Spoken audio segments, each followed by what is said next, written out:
Welcome to the Backdoor Fantasy Sports Podcast with Russo and Jordy. What's up, guys? It is Thursday, and this is our third video of the day. We're both exhausted. But we put our picks videos out. We got our NBA picks video out. We have our NFL picks video out for Prize Picks and Underdog. And those we have to get through in a hurry because the lines move on us and they get bumped up and down and they get removed. And so we did 4 picks for NFL. We did 6 picks for NBA. And we just kind of have to fly through them, but it's a lot to cover. But for the Fantasy Football Podcast, we can chill a little bit. Yeah. So we're not going to make this too long, but feels good to not have to be rushing right now. But we're going to break down tonight's slate. We're going to go through our starts of the week. Last week, we did a recap of our previous starts of the week, and we just felt like it made the video a little too long. So we're going to skip the recaps. We weren't doing it before, and then just right before we started filming the video, I was like, why don't we recap our starts of the week last week? It's not necessary. It just makes the video way too long. So we're going to go through our starts of the week, and we're going to get into a little bit of a preview for tonight's game. Before we start breaking down tonight's game, though, because there's a lot to talk about for that game, we just want to shout out Underdog. They're one of our official partners, and they've just been killing it with all of the cool stuff they're doing over there to celebrate the return of the NBA. If you play daily fantasy sports and you haven't tried Underdog, you should definitely sign up for Underdog. They have all sorts of really awesome like you can do DFS, you can do like Pick'em, like the Pick'em lobby, and then they've got like streaks, which is a cool little like 2-man Pick'em thing that they offer. But right now, for the month of October, they're running Boosttober, so they're giving you boost tokens every single day that you can apply to your slips. Well, on top of that, for NBA, for the return of NBA, they're going with unlimited boost tokens on every NBA slip that you make. So 20% boost on every slip you make on Underdog right now. So if you use code BACKDOOR, you'll get up to $1,000 in bonus cash and a free pick to help you cash your first slip. And take advantage of Boosttober because it's been awesome. There's a link in the description if you want to check that out. We're also partnered with Sleeper. So if you haven't tried Sleeper picks yet, use code BACKDOOR BACKDOORFS for Sleeper. Make sure you add the FS on the end. And they're going to give you a 100% deposit match up to $100.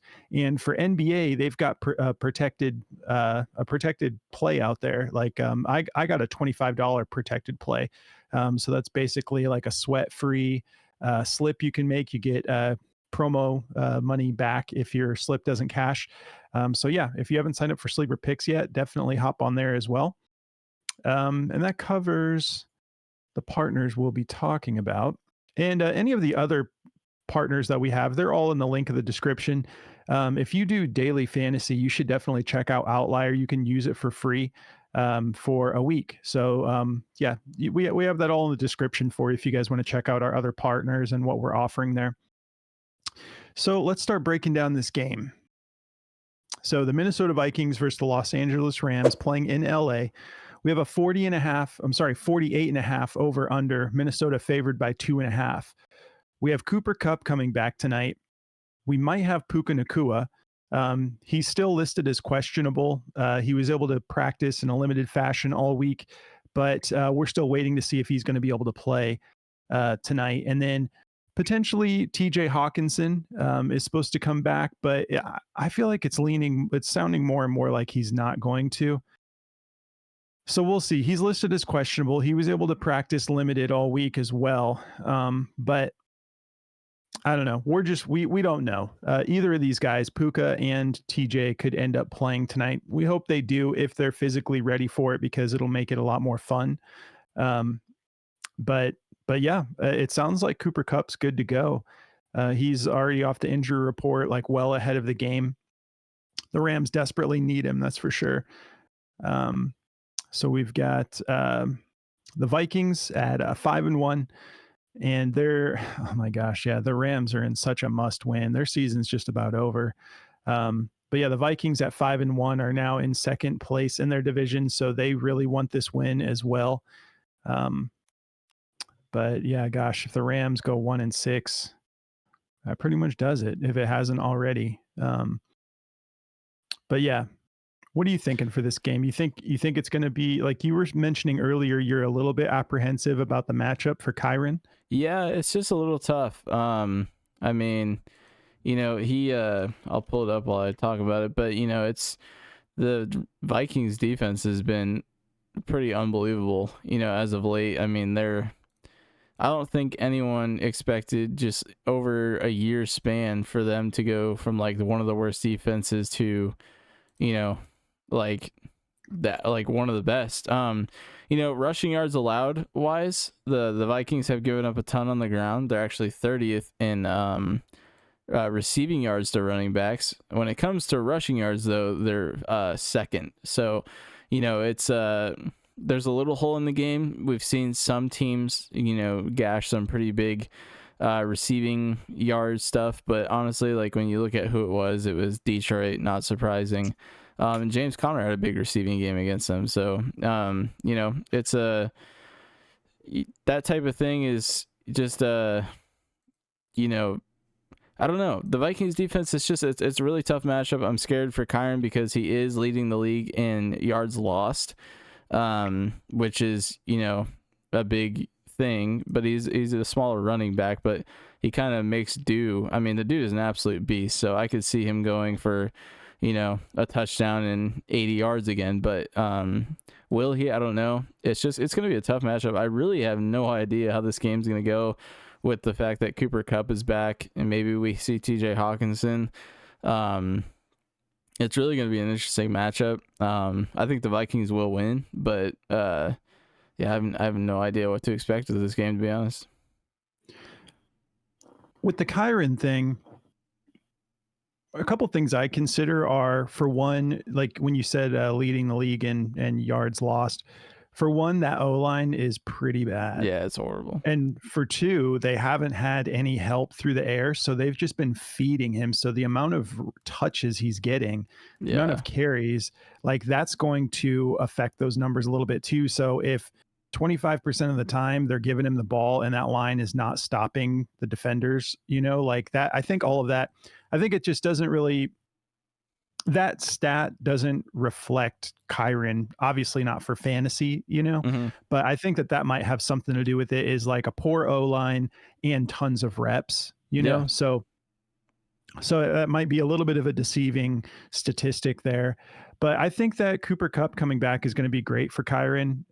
Obviously, it's going to open things up a little bit. And then, I mean, like coming into this season, Sean McVay was talking about these other running backs getting involved so they don't put such a heavy workload on Kyron, and then all of his receivers get injured in week 1. Yeah. Well, Kyron, you ready for 40 touches a game again? Yeah, he's also 16th in yards after contact too. So I always just try to be as like transparent with myself about like, because I have Kyron Williams, so I always look up like, that was how I bailed on Tony Pollard at a good time last year. I was like, okay, he's like 32nd in yards after contact. He's doing horrible. The O-line was in a pretty decent spot when he was there. So it was like, I just pay attention to all these little things. And then I'm like, do I bail yet? Or do I just hang on? I'm not in bail mode with Kyron at all because the volume is just insane. And the touchdowns are insane. He's just a touchdown machine. So it's like, and they draw it up for him. They want him to get in and make it easy for him. So when it comes to red zone work, I mean, he's absolutely unbelievable. But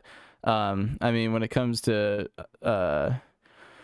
red zone targets to running backs, he's second behind Aaron Jones, surprisingly enough. So this could be a really fun game for the running backs, just depending on what the game script looks like. I mean, this could be a super boring game, or this could be an absolute fireworks game. We really just don't even know. It's going to be a fun watch. I can't wait to watch this game. It has. And, like a few years back, the Vikings defense was pretty solid when Mike Zimmer was really in his heyday there, and they actually had a solid defense. But you're right. The last couple of years, I think that like their performance has actually, at least for me personally, been it's felt probably worse than it even was, because I'm thinking, it's like we've been playing fantasy forever, and yeah, like 5 or 6 years ago, the Vikings were one of the defenses to own, and then all of a sudden, it's just like you start your Vikings defense the last couple of years, and it's been rough. But then, yeah, Brian Flores comes in, and it's just like, whoa, like Yeah.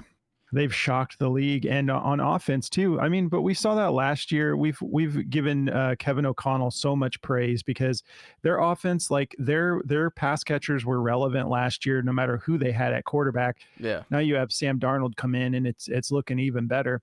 So Yeah, I don't know, man. their defensive rating last year was they were ranked number 21, and now Yeah. I can only imagine what they are now. They're probably in the top 5, top 10 at least. Yeah, maybe top 3. Yeah, I mean, they're I think they're better than the 49ers right now. Like the Steelers and the Broncos are the only two I can really think of that are scarier than the Vikings right now, maybe, but yeah. I don't know. I mean, so when it comes to just straight up statistics, the Bears defense is really good. I mean, don't know how did I forget the Bears? Of course, Yeah. the Bears. Like, Yeah, the Bears have they're- been insane all year. Yeah, their defense Like, is ranked really. I mean, according to the NFL defensive stats for passing, rushing, and receiving, the Bears are number 2. Who's top? Steelers? Actually, in passing, it's the Niners. And rushing, it's the Niners. I didn't know the Niners defense was doing that good. And receiving, the Niners are ranked number 1 right now. That's kind of crazy. Yeah, maybe I've just been sleeping on them and thinking of them as a whole, you know. Yeah. But when you think back, like the Niners are really good at punching the ball out too, and they've had some games where their offense lost it for them, you know. And like they're another team where their defense is built ready to go, but they've been dealing with such a ridiculous amount of injuries, man. Yeah. I feel like I jinxed us coming into this year when I was like, it can't be worse than last year. Yeah. And I was saying that with confidence, and now I feel stupid for saying that. But when it comes to rushing, though, I mean, the Vikings are second. They've only allowed 480 rushing yards all year. So that's what I'm saying when it comes to Kyron. Yards a game. Yeah, that's what I'm saying when it comes to Kyron. They've allowed the least amount of touchdowns rushing as well. They've only allowed 3, and they've only allowed 1 20-plus yard carry. So it's Good Lord. It's going to be tough sledding. Impressive. Yeah, it's going to be tough sledding for Kyron tonight for sure. Honestly, I wouldn't be surprised to see some of the other guys get worked in, like Blake Corum and Rivers, just to get some fresh legs in there to try to, just wear down the defense. That would be a smart plan, is just to run all those guys and wear down the defense and then let the receivers just eat, But we'll see how the game plan. It's going to be fun. Yeah. I mean, we avoided Kyron on our picks show earlier. We have all those live if you guys want to check those out. But one pick we did take that I feel great for fantasy too is the Vikings kicker, Reichert, or I got to figure out how to say his name right. I think I'm butchering it every time, but that rookie is talented, and that dude has got like 4 50-yard kicks over the last 2 games.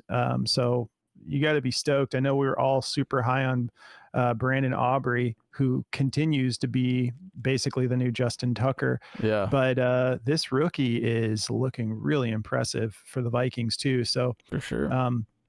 So yeah, I mean, I think the main thing is like this feels like it has the potential to be a really fun game for a Thursday night, single slate. It's always kind of like, man, it's hard to find single slate games on Thursday, especially, that end up being interesting, but this does have a lot riding on it. The Rams do not want to go 1-6. No. Get Cooper Kupp back. Let's hope everybody's healthy and we can get like a full strength matchup here. I don't see the Vikings falling out of first place. Like, I think that if they win this game tonight, they go in front of the Lions, right?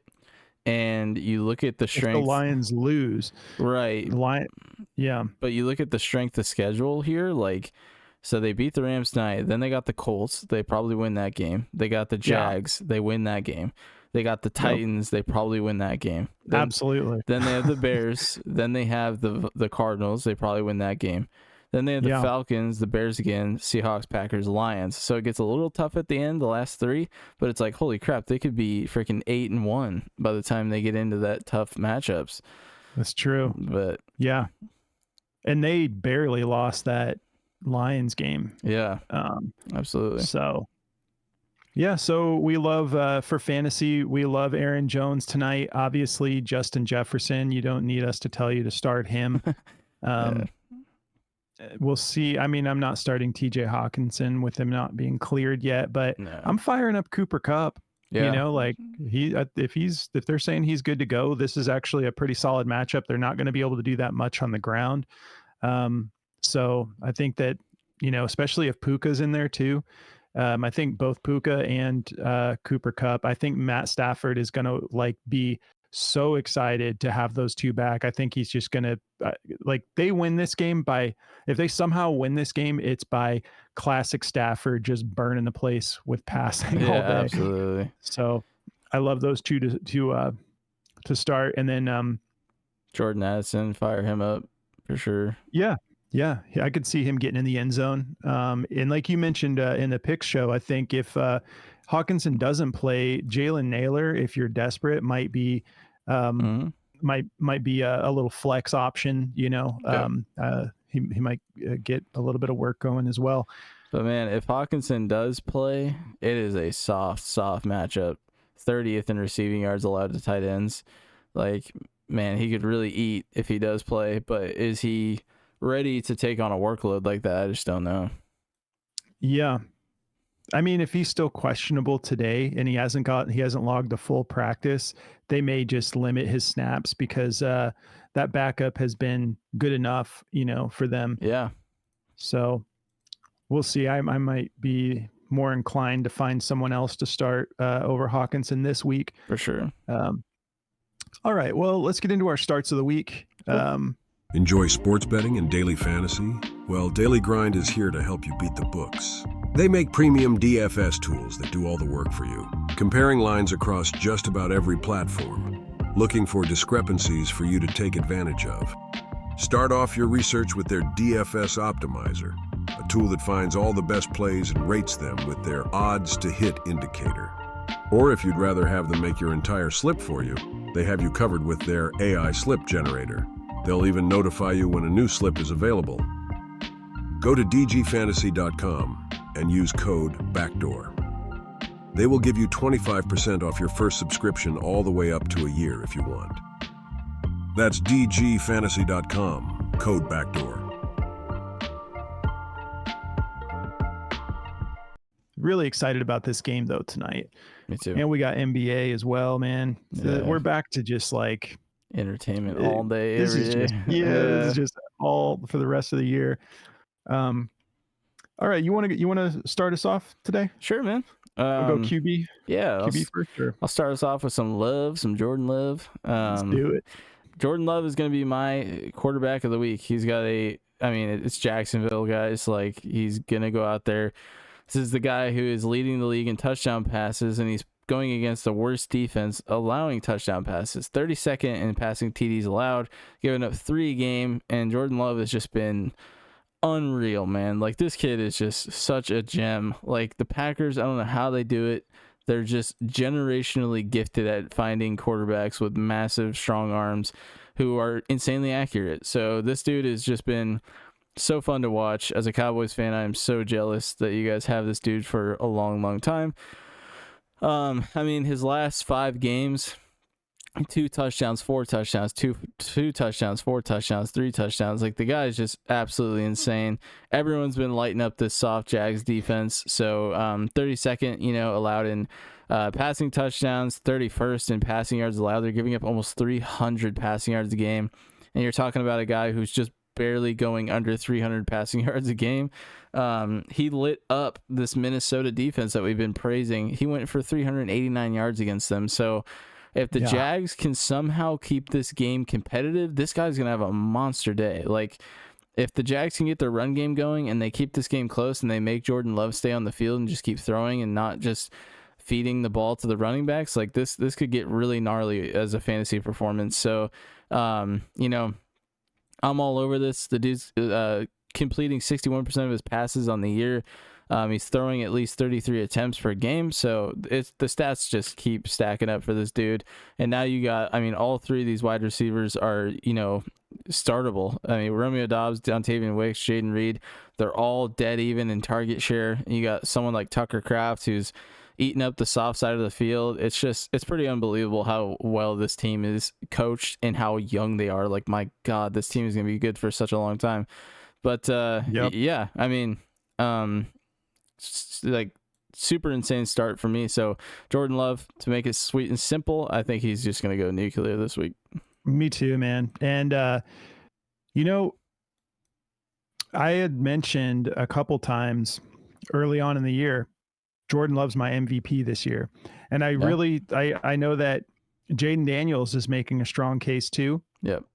But I think Jordan Love, like, I think that dude has just we've been sleeping on. Even if you think he's good, you're still sleeping on how good he actually is. Yeah. And when you're talking about how the Packers do it, one thing that we talk about is, like, teams aren't developing quarterbacks properly. Mm-hmm. Like, they do, the Packers are so disciplined with, like, they made Rodgers like sit behind Favre for another year, and let these guys just soak it in, learn from a vet, learn from someone who's been great. Love got to do that with Rodgers. And then now look at him when, like, he looks so ahead of where he should be.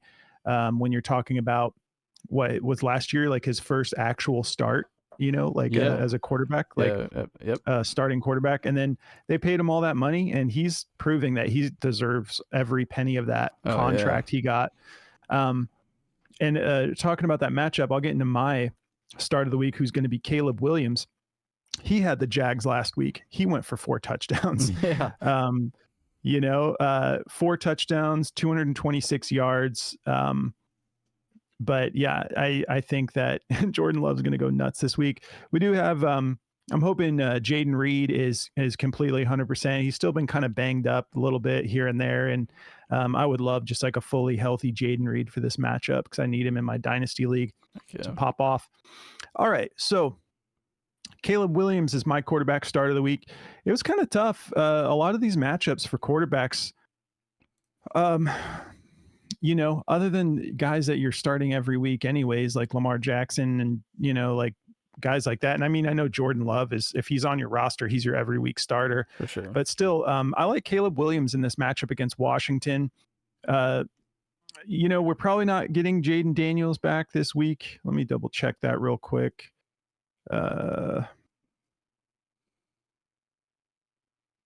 Not practicing today. They don't need to rush him back either. No. Mariota is not as good as him, but Mariota looked like he fits right in with that Cliff Kingsbury offense as well. So I think this is going to be, I mean, the Bears matchup is tough for Washington regardless. I think Jaden Daniels has a much better chance of keeping this game close. But I think that this will be competitive even with Mariota starting. Let me pull up the over under.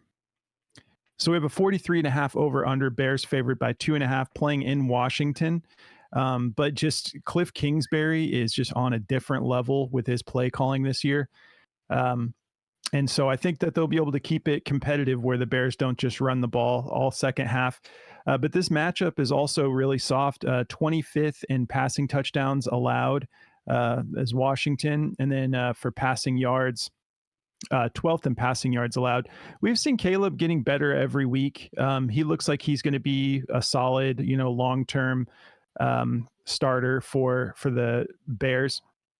And we've been really seeing the chemistry start to lock in with Keenan Allen, and DJ Moore has been a little bit volatile up and down, but they're still figuring this stuff out. But they had the same situation with DeAndre Swift the first couple of weeks. We were just roasting him week after week. And then they figured it out. And a big part of that is Caleb Williams really getting comfortable, opening up the playbook a little bit more each week. We know that when he needs to use it, he's got wheels. He's fast enough. And honestly, he runs it in for touchdowns quite a bit when he's like within the red zone, like even the 15, 20-yard line. Like he's just extending plays. And then a lot of times it seems like he actually likes to run it in himself, which is something you want from your quarterback for fantasy.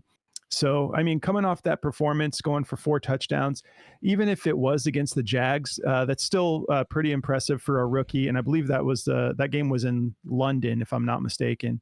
And so still, it's like you're traveling, you're dealing with a little bit of jet lag and stuff, and he still went and got it done. So I like him. I like him to be able to get this done in this matchup. Not really too much more to say about that. Yeah, I feel good about him, especially in this. I always like to, I like fantasy pieces. Like if you guys don't do this, you should. I'll grab FanDuel or DraftKings or something, and I'll just go look at the spreads. It helps me figure out how I want to set my lineup because, like I was actually considering Russell Wilson, who looked awesome. But the Jets also just looked really bad. But then I go and I look at the over under and I'm like 36.5. Like I could see this being the type of thing where they're just running the clock second half. But still, if you've got Russ and you don't have any better options than that, like I'm still confident like he's gonna do enough to get me through the fantasy week, but definitely not start of the week type with that matchup in my opinion. So I'm going with Caleb. What do you want to do next, bro? Let's talk about why you should be using Chalkboard, the daily fantasy platform that runs specials every day of the week. Build plays for as low as $1 and enjoy the wide variety of alt lines. The higher the line, the higher the payout. It's that simple. Once you've made your picks, you can go whole hog with their max cash option or insure yourself with their shield play option. Download Chalkboard on your Apple or Android device and use code BACKDOOR for a 100% deposit match. Let's move on to running backs here. Yeah, and I mean, speaking of figuring it out, it seems like the Steelers have figured it out with Najee Harris. That dude, I think, played himself into shape, and he's looking really good now, too, who we were pretty harsh on for a while. I know I really was. Jaylen Warren, too. That looks like they're both going to be able to be, Warren, I think, is going to be flex-worthy, too. They're just running the ball so much. Arthur Smith's just making them run the thing like 35 times a game, so... Looks good over there in Pittsburgh. But where I think it also looks good and where my start of the week is going to be this year is James Conner for the Cardinals. Super soft matchup here. 24th in rushing yards allowed, giving up 113 a game. James Conner's coming off a massive performance against a pretty tough defense. I mean, he went for 101 yards against this Chargers defense that are very, very tough. Obviously, I don't think they had Bosa, but my God, they were just James Conner was just getting it all done by himself, man. I mean, it seemed like every play he made, he was just breaking tackles and looking like an absolute monster. He also had 51 receiving yards in that game. Just insane performance from him. He is such a stud. I mean, even as old as he is, man, it's just like the guy, it never seems like his motor dies out or like even ticks down a notch. Like the dude's always just stuck in third gear and he's just running for his life, So touchdowns allowed as well, 31st in touchdowns allowed to running back. So this Miami matchup is, pretty good here, and they're running the ball a lot. They trust James Conner with the ball, and he's doing really well. He's taking care of it. He did cough it up the one time in that game, but, luckily Trey McBride fell on it. But 19 rushing attempts. I mean, he's done this quite a bit this year already. The dude's averaging 18 rush attempts per game. So, James Conner looks great. To me, this is a really smash start of the week.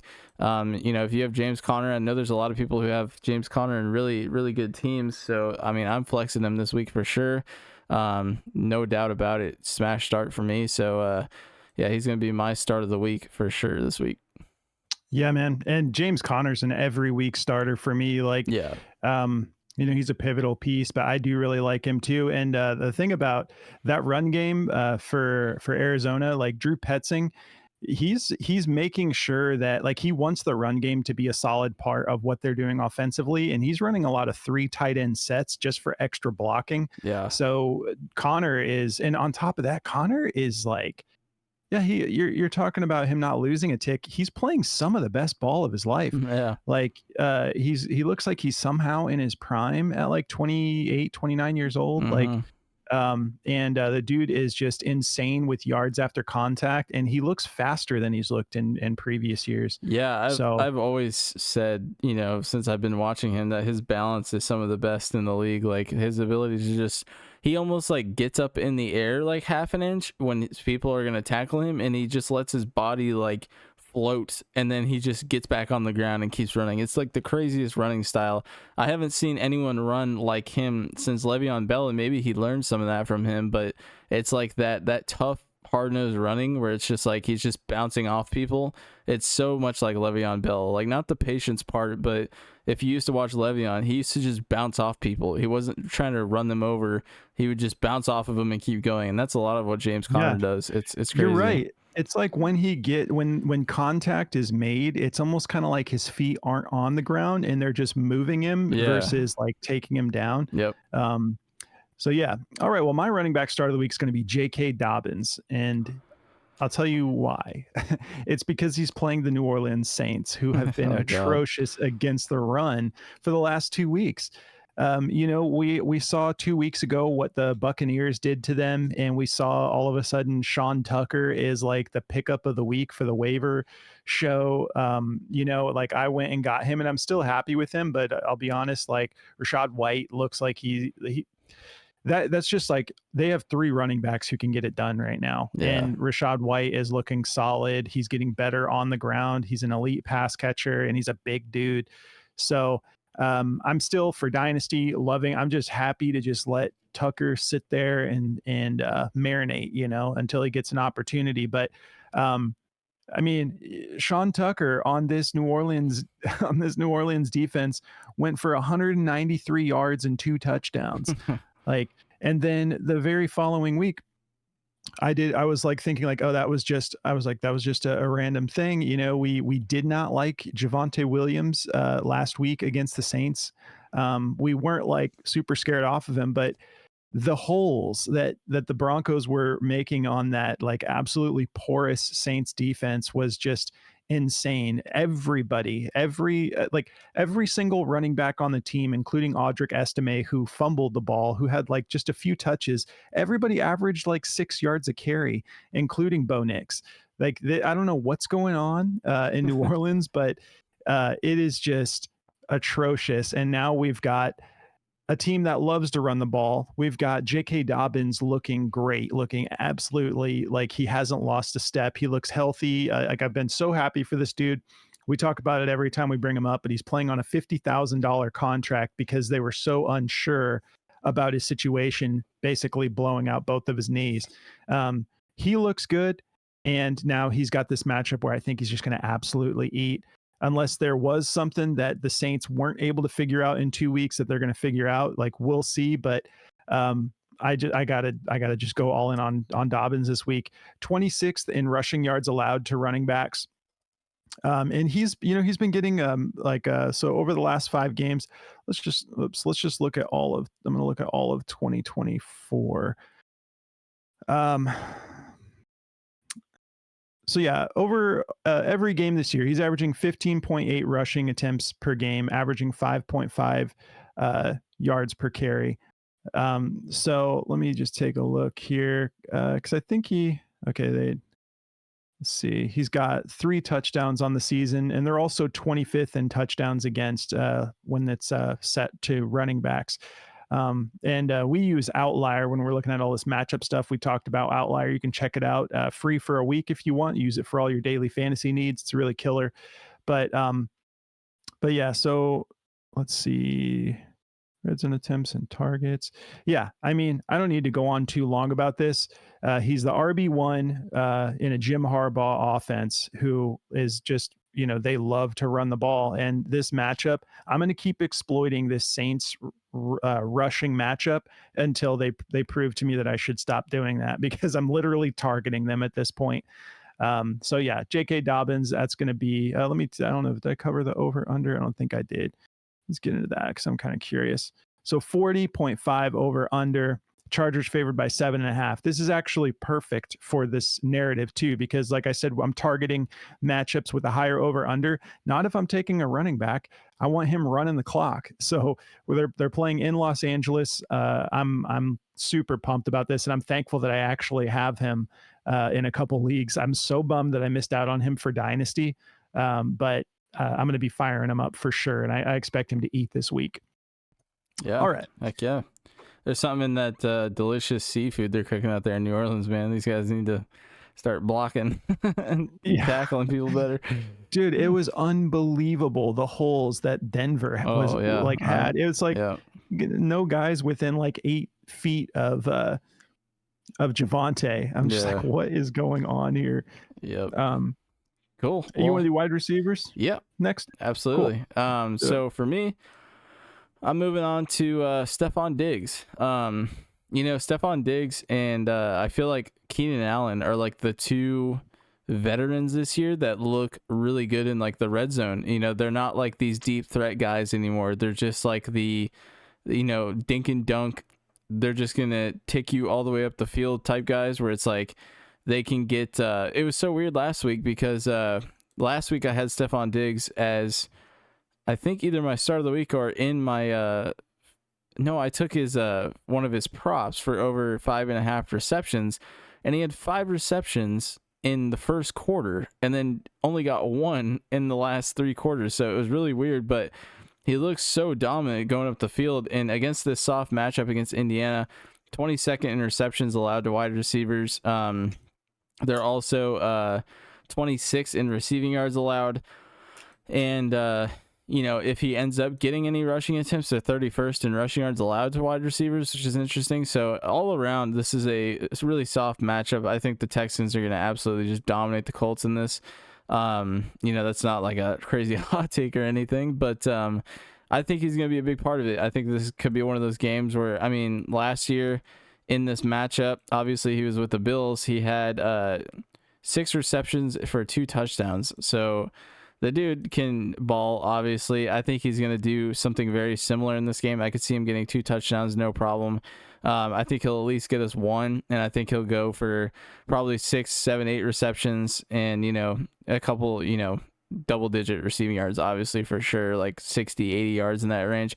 I think he's just going to go nuts. With the injuries that they have to wide receivers still, Tank Dell was a little bit banged up, and obviously still no Nico Collins. He's on IR still. Let's see if anything else striking stands out. No, nothing too crazy. Will Anderson's questionable. That sucks for them. But, for wide receivers and offense, I don't think anything's going to take away from Stefon Diggs' usage. I think he's going to get his. So nothing really too crazy to talk about on this one other than I just really love the matchup for him, and it's Stefon Diggs, so he's gonna get open, he's gonna get his. So that's my start of the week for wide receiver. Yeah, and you were kind of talking like, they should definitely win this game, and they should, but I thought the same thing about the Dolphins last week. How stupid does that sound now? Yeah. But like, not that the Dolphins are anything like the Texans, but I went with Tyreek Hill for our picks video. I'm like, he's bouncing back. His fantasy score was so low. And then Mike McDaniel, I'm not going to go hard on this because I already did in the other episodes, but Tyreek Hill and Jalen Waddle combined for 3 targets in that game. Yeah, that's horrible. What is going on? But the Colts ended up beating Miami, and they couldn't get anything going through the air. And you also have CJ Stroud, who's coming off of like 2 weeks now where he seemed like he was getting a little bit flustered. Didn't look like that just like dominant starter that we're used to. So I believe they're playing at home, right? Yes. Yeah. And so with this softer matchup, I think CJ Stroud's going to want to have a major bounce back week. Yeah. So I love that Stefon Diggs. And it's kind of like my start of the week. We were talking about Keenan Allen.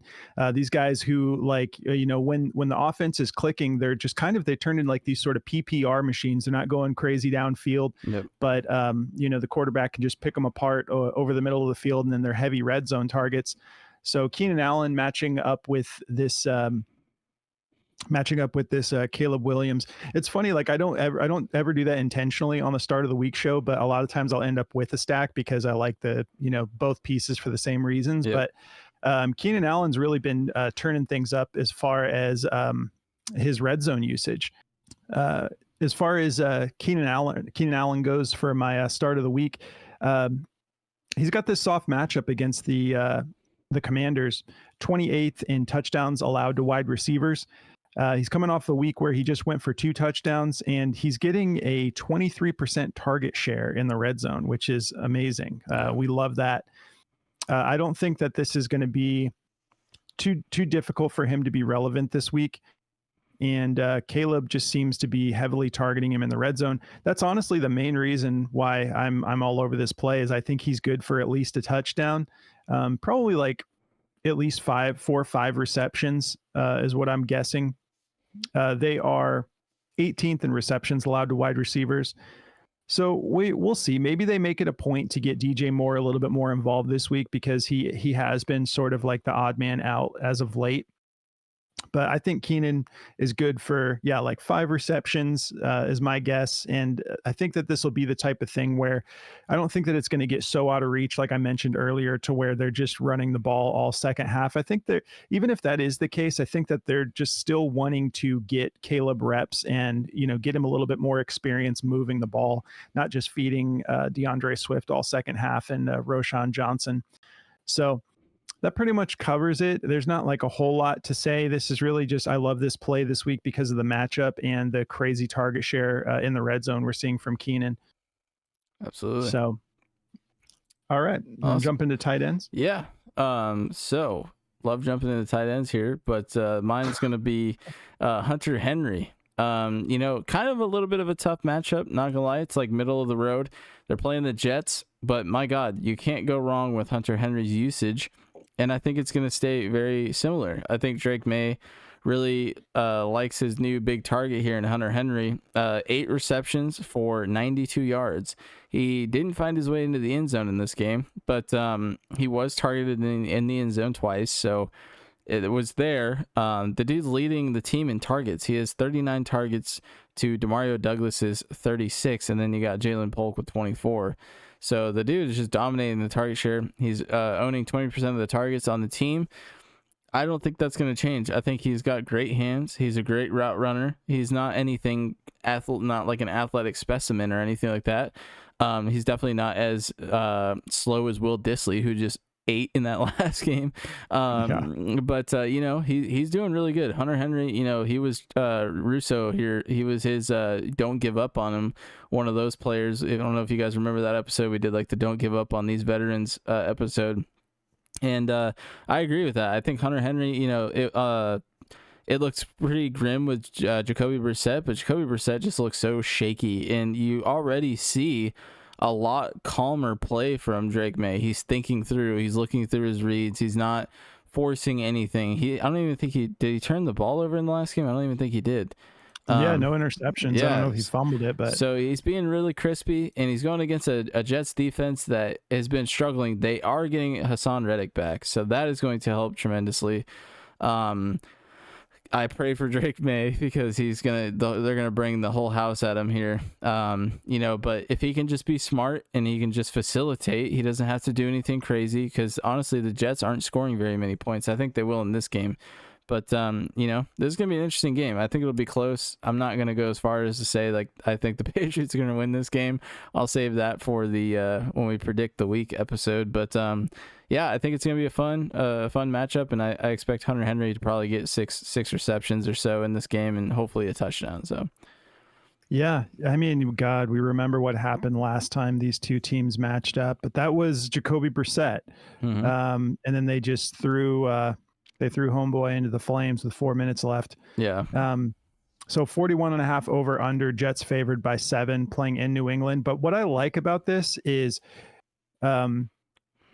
Drake May looks like he is handling this O-line situation, I think they've got some of their starters back. That last time they matched up, they had like a ton of starters out on their O-line. Yeah. But he's way more capable for sure in those high pressure situations where he doesn't have a whole lot of time, because he's fast, But I think that under these like, quick snap, like not a whole lot of time to go through your reads type situations, he's just dumping off to Hunter Henry. So that could play into Hunter Henry's performance. Actually, it could work in his favor a little bit. It's been fun though. I'm really happy we're getting to see Drake May get in there and start just going through the growth, like Absolutely. This team's not going to do much this year, but yeah. So, all right, my tight end start of the week. I'm so pumped, man. I'm going to jump like as soon as we're done, I'm going to go make a bunch of underdog slips with this dude, because the more I've been sitting here thinking about it, I'm just so pumped. It's going to be Cade Otton. There are so many reasons for me to be excited about this situation. For one, is Mike Evans for sure going to be out for a minute? I can't picture him being back that quick. No, I don't think he'll be back this week. I don't think they'll put him on IR, but oh yeah, he's ruled out this week. Yeah. Ruled out. Chris Godwin on IR. Oh really? Bucky Irving questionable as of 3 hours ago. So toe injury, not participating in practice. So okay, Sean Tucker, maybe a little flex option there. Yeah. It looks like they are going to throw Evans on IR for 4 weeks. Oh boy. Yeah. Well, we talked about Cade Otton the back half of the year last year. He was popping off in this last game. And so now you've got Chris Godwin out. You've got Mike Evans out. They've got some receivers who can step in. I don't think this is the end of the world obviously this is a huge downgrade for Tampa, but you've got Sterling Shepard, you've got Jalen McMillan, you've got guys who are capable. It's just a matter of them really getting worked into the offense. I think Baker's going to keep this team rolling. Again, not like they were before, but it could be a worse situation.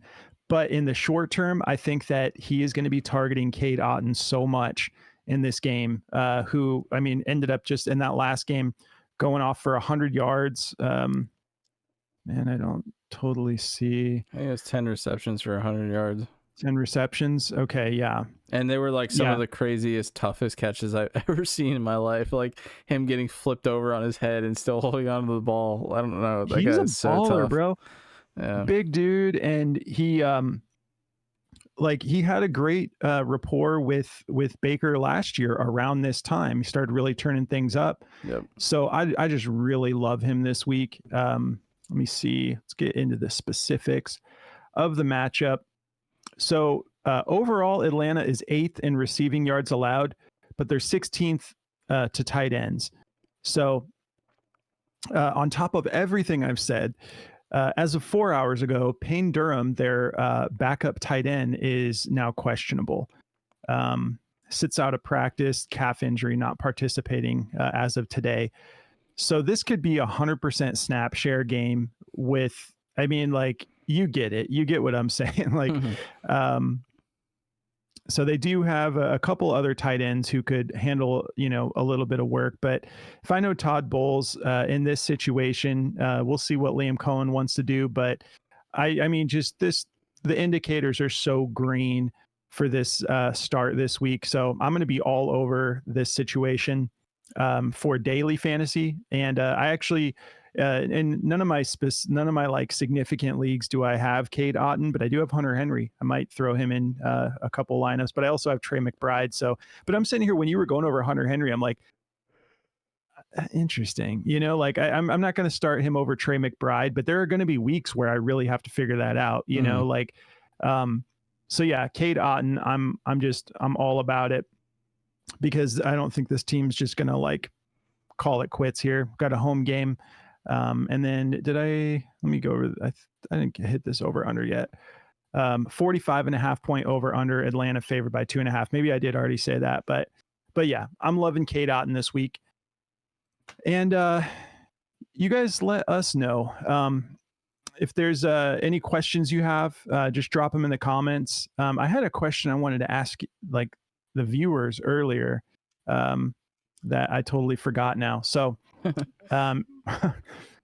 anyways, let us know if you have any questions and if you have any any starts that you're stoked on this week. But if you guys do play daily fantasy, we have our picks video out already. like I've mentioned a few times. So we'll post that. We'll put that at the end of this video if you guys want to check that out. But enjoy a great Thursday night slate, guys. We appreciate you tuning in, and we'll catch you in the next video. Good luck, guys.